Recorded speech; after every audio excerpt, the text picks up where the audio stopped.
Bagi kalian yang belum subscribe, silahkan untuk menekan tombol subscribe terlebih dahulu.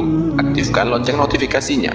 Bagikan video ini kepada teman-teman kalian agar semakin akan membahas tentang tanda-tanda kiamat kecil yang belum terjadi dan pasti terjadi dan akan terjadi. Kita tahu bahwa tanda-tanda kiamat itu terbagi menjadi dua. Ada yang disebut dengan alamat as-sa'ati sughra, tanda-tanda kiamat kecil. Tapi ada juga di sana yang disebut dengan alamat as-sa'atil kubra, tanda-tanda kiamat besar. Adapun tanda-tanda kiamat kecil, maka bisa kita simpulkan menjadi tiga. Ada tanda-tanda kiamat kecil yang sudah terjadi di zaman Nabi SAW dan para sahabatnya. Bahkan diutusnya Nabi SAW dan wafatnya Nabi SAW adalah tanda dari tanda-tanda kiamat kecil. Termasuk juga wafatnya para sahabat, terbebaskannya Baitul Maqdis di tangan Amirul Mukminin Umar bin Khattab radhiyallahu an, dan begitu seterusnya. Ini tanda-tanda sudah berlalu. Tapi ada tanda-tanda yang akan terus berlangsung, seperti tersebarnya perzinahan, tersebarnya perjudian, tersebarnya minuman khamr, orang yang durhaka kepada orang tuanya, dan begitu seterusnya. Ini akan tetap berlangsung. Tetapi ada tanda-tanda yang belum datang dan pasti akan datang. Karena Nabi SAW ketika menyampaikan sebuah hadis adalah wahyu yang Allah wahyukan kepadanya, sehingga ucapannya bukan hawa nafsunya, tapi murni kabar yang datang dari Allah Subhanahu wa ta'ala kepadanya. Lalu apa saja tanda-tanda kiamat kecil yang belum terjadi dan pasti terjadi dan akan terjadi?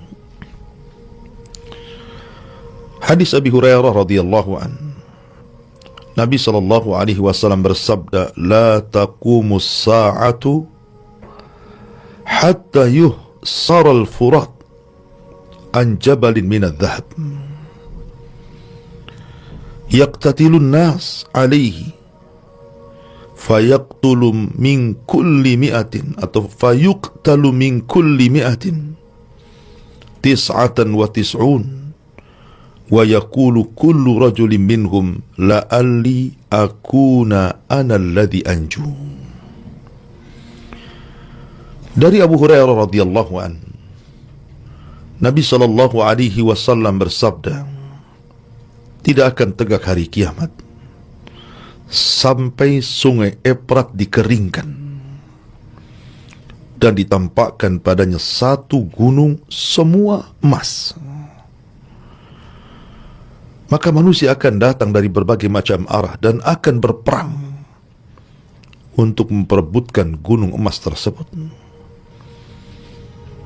Sampai-sampai setiap 100 tentara yang perang memperebutkan gunung emas itu, 99 mati dan 1 yang selamat. Kemudian setiap orang yang terlibat dalam peperangan itu akan berharap bahwa mereka lah satu-satunya yang selamat dari 100 orang yang gugur dalam perang. Dahsyatnya peperangan pada hari itu. hanya gara-gara memperebutkan sebuah gunung dari emas. Tentu ini sebuah alamat tanda-tanda kenabian Nabi SAW, bahwa ini pasti berlaku,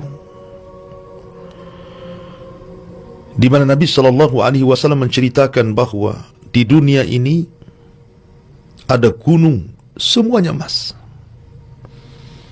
dan itu akan ditampakkan di akhir zaman, sehingga semua manusia akan memperebutkan gunung yang berupa emas ini sampai mereka rela menyerahkan nyawanya hanya untuk emas-emas ini. Saking besarnya fitnah ini dan pertempuran yang akan terjadi untuk memperebutkan emas ini, sampai-sampai Nabi SAW mengatakan, faman hadarahu atau faman syahidahu fala ya'khud minhu syai'a. Maka siapapun yang kelak diperlihatkan gunung itu, jangan pernah mengambilnya, jangan pernah terlibat dalam peperangannya. Kata Al-Hafidh Ibnu Hajar rahimahullahu ta'ala, karena besarnya fitnah dan besarnya peperangan pada hari itu. Sebagian orang ada yang mengartikan bahwa Jabal Minad Dhahab di sini artinya al-bitrul yang kita kenal dengan minyak bumi. Kalau memang ini penafsirannya, kenapa Nabi SAW sampai kemudian menceritakan betapa dahsyatnya peperangan itu? Berarti bukan itu maknanya. Karena minyak bumi itu sudah keluar sejak lama dan tidak ada perang seperti yang disifatkan Nabi SAW. Ya, boleh jadi mungkin terkadang Barat masuk ke negeri-negeri Islam, kemudian dengan tujuan hanya mengeruk minyak-minyak bumi, kemudian terjadi peperangan. Tetapi sifat perangnya tidak seperti yang disifatkan Nabi SAW, di mana setiap 199 gugur dan 1 selamat. Ma'asyiral muslimin yang dimuliakan Allah Azza wa Jalla.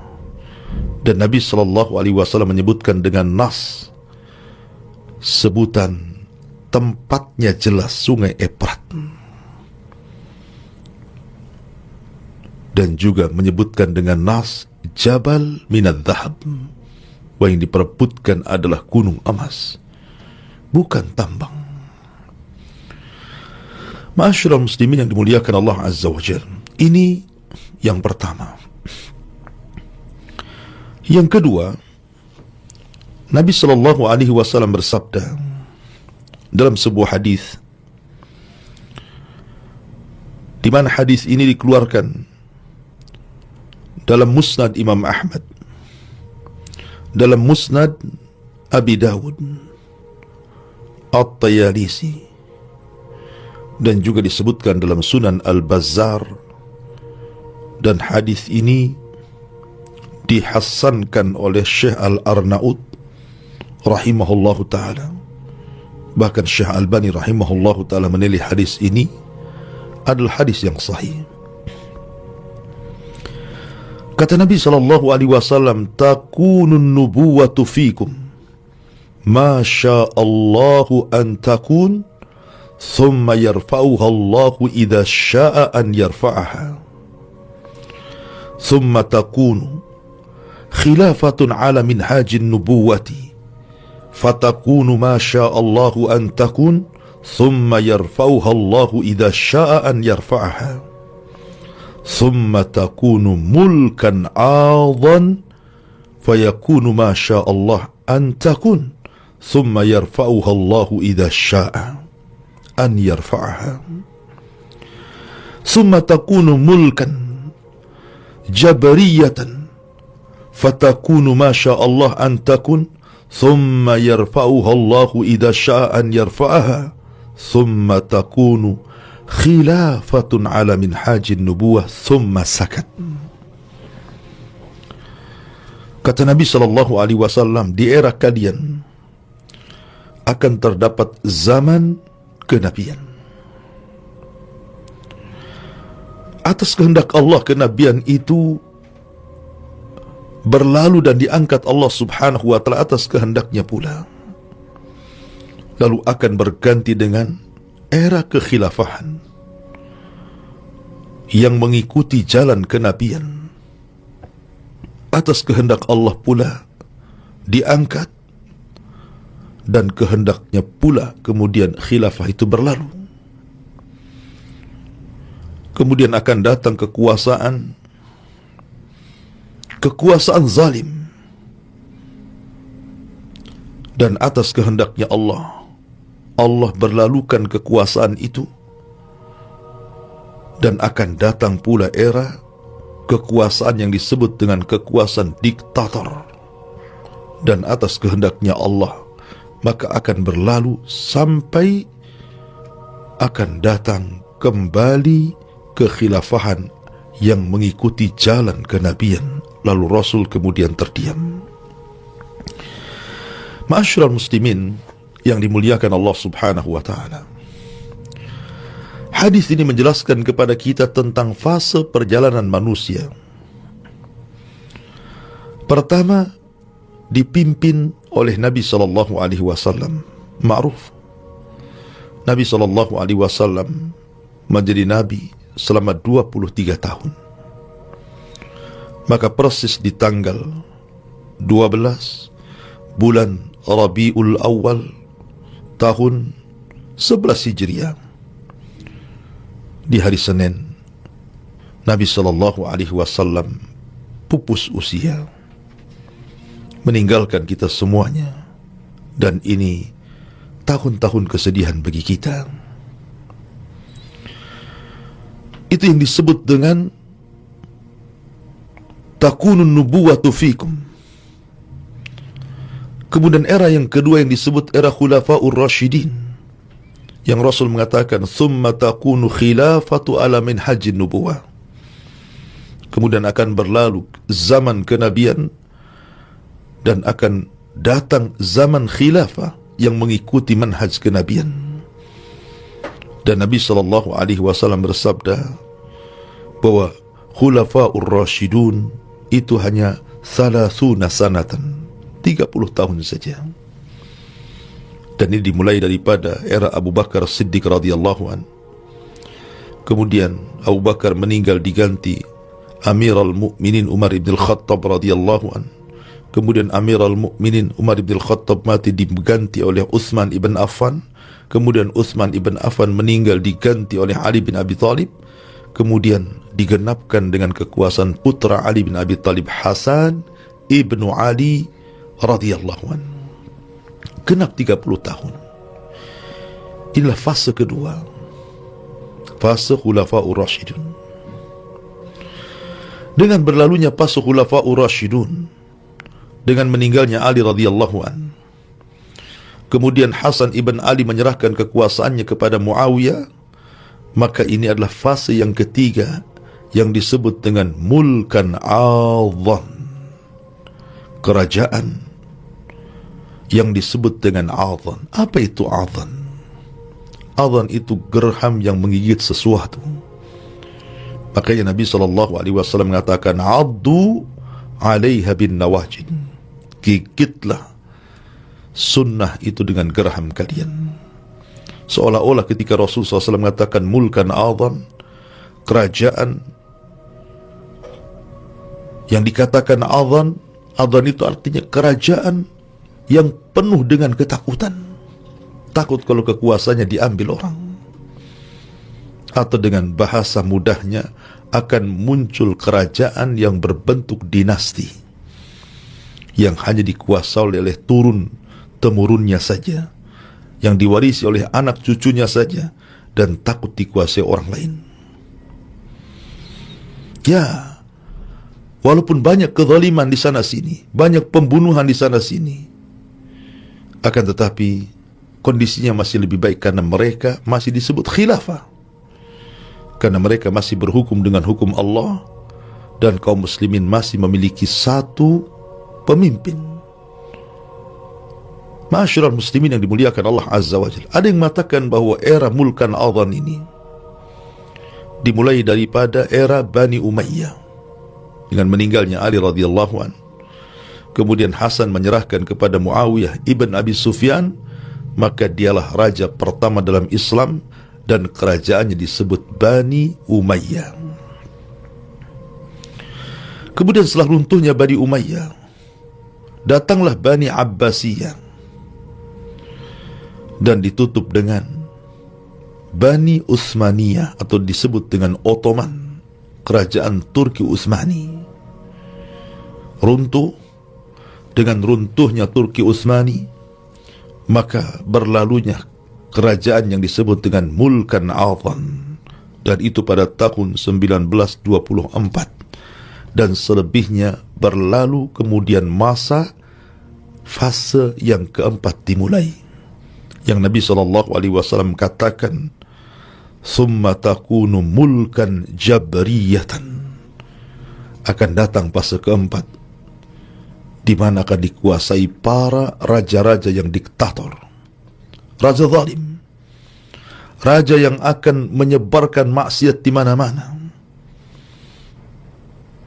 perzinahan di mana-mana, pelacuran di mana-mana, minum khamar di mana-mana, kesyirikan di mana-mana, dan kezaliman menyebar di mana-mana. Dan kita berada di fase keempat ini. Tetapi ma'asyiral muslimin yang dimuliakan Allah Azza wa Jalla, Allah tidak mungkin membiarkan kezaliman itu terus ada di permukaan bumi, di mana nanti ada masanya para penguasa zalim, di mana ada masanya para penguasa diktator, mereka akan dimusnahkan dan dilenyapkan. Bahkan kemaksiatan di atas permukaan bumi akan dilenyapkan. Tidak ada lagi orang minum khamar, tidak ada lagi orang berzina, tidak ada lagi orang yang berjudi, tidak ada lagi orang yang bermaksiat kepada Allah Azza wa Jalla. Dengan datangnya era fase yang kelima, yang Nabi SAW katakan, "Thumma takunu khilafah ala min hajin nubuwah," di mana Allah akan kembalikan hukum-hukum Allah Subhanahu wa ta'ala di akhir zaman kelak, ketika Allah Subhanahu wa ta'ala bangkitkan keturunan Rasul Muhammad atau Ahmad ibn Abdullah yang dikenal dengan Al-Mahdil Muntadhar. Ma'asyiral muslimin yang dimuliakan Allah Subhanahu wa ta'ala, lalu kapan masa-masa mulkan jabriyatan ini berlalu? Kapan para penguasa zalim dilenyapkan oleh Allah dan datang para penguasa yang mengusung hukum-hukum Allah? Ma'asyiral muslimin yang dimuliakan Allah Subhanahu wa ta'ala, di zaman Nabi SAW ada seorang sahabat. Sahabat ini namanya Ibnu Hawala radhiyallahu anhu. Suatu ketika Ibnu Hawala raut mukanya sedih menghadap Nabi SAW karena kalah perang. Kemudian Nabi SAW meletakkan tangannya di atas kepala Ibn Hawala, kemudian mengatakan, "Ya Ibn Hawala, idza ra'aita al-khilafata qad nazalatil ardal muqaddasata faqad danatiz zalazil wal balabil wal umuril idham was-sa'atu yawma idin aqrab minan nas min yadi hadhihi ila ra'sika ya Ibn Hawala." Wahai Ibn Hawala, apabila engkau melihat kekhilafahan sudah tegak di negeri yang disucikan, Baitul Maqdis, maka telah dekat banyak gempa di mana-mana, bencana di mana-mana, perkara-perkara besar akan berlaku, dan ketika itu kiamat lebih dekat kepada manusia dibandingkan telapak tanganku di atas kepalamu. Ma'asyiral muslimin yang dimuliakan Allah Subhanahu wa ta'ala, dari sini dia bahwa berlalunya mulkan jabriyatan, kekuasaan diktator, kekuasaan yang penuh dengan kezaliman di mana-mana, kemaksiatan menyebar di mana-mana, hukum Allah sudah mulai ditinggalkan dan hukum manusia diagung-agungkan, akan berlalu ketika tegaknya khilafah. Kapan itu? Ketika munculnya Al-Mahdil Muntadhar, di mana Allah Subhanahu wa taala akan bangkitkan Al-Imam Al-Mahdi dan dibaiat di antara dua rukun. Ketika pembaiatan ini sampai ke telinga orang-orang yang ada di Syam, tiba-tiba datang pasukan besar tidak setuju dengan pembaiat ini. Wallahu alam siapa mereka. Apa mereka orang-orang Syiah atau yang lainnya? Wallahu alam. Tapi yang jelas bahwa datang pasukan ini, tapi ketika sampai di Baida antara Mekah dan Madinah, maka Allah Subhanahu wa taala kirim gempa dahsyat sehingga menjadikan orang-orang yang hendak memerangi Al-Mahdi ini semua mati dan terperosok dan masuk ke dalam bumi akibat dahsyatnya gempa ini. Bahkan bukan hanya tentara ini saja yang diwafatkan Allah Subhanahu wa taala, bahkan orang yang lalu lalang di sekitar perjalanan para tentara yang hendak memerangi Al-Mahdi juga, mereka harus terkena imbas gempa ini. Sampai kemudian Aisyah Ummul Mukminin radhiyallahu anha bertanya, "Ya Rasulullah, kalau orang-orang yang hendak memerangi Al-Mahdi kemudian diperosokkan ke dalam bumi karena gempa yang sangat dahsyat, wajar. Lalu bagaimana nasib orang yang lulalang yang tidak ada kaitan dengan tentara itu?"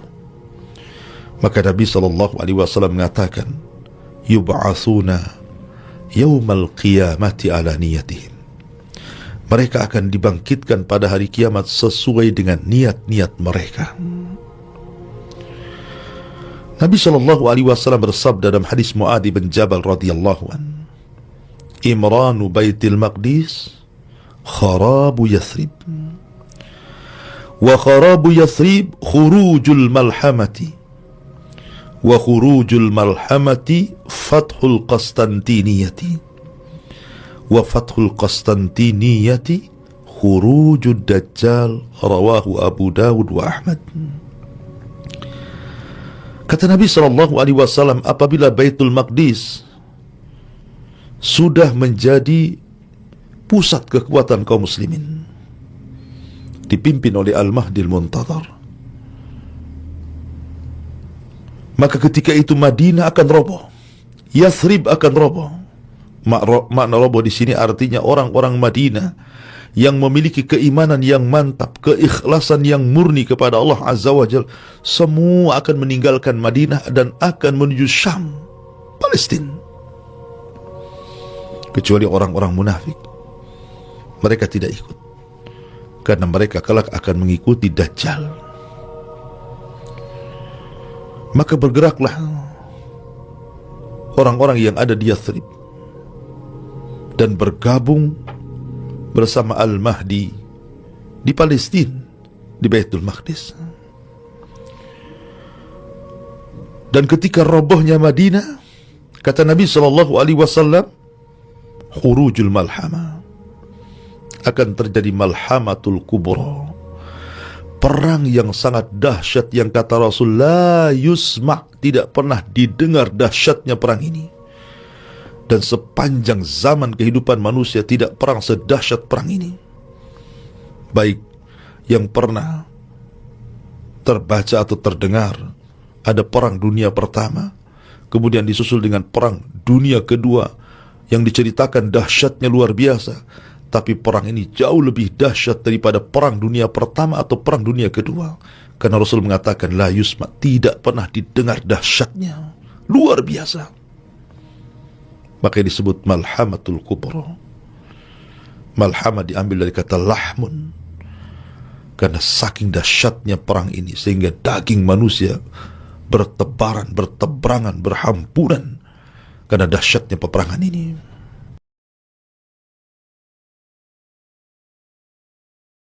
La ilaha illa anta subhanaka inni kuntu minadh dhalimin.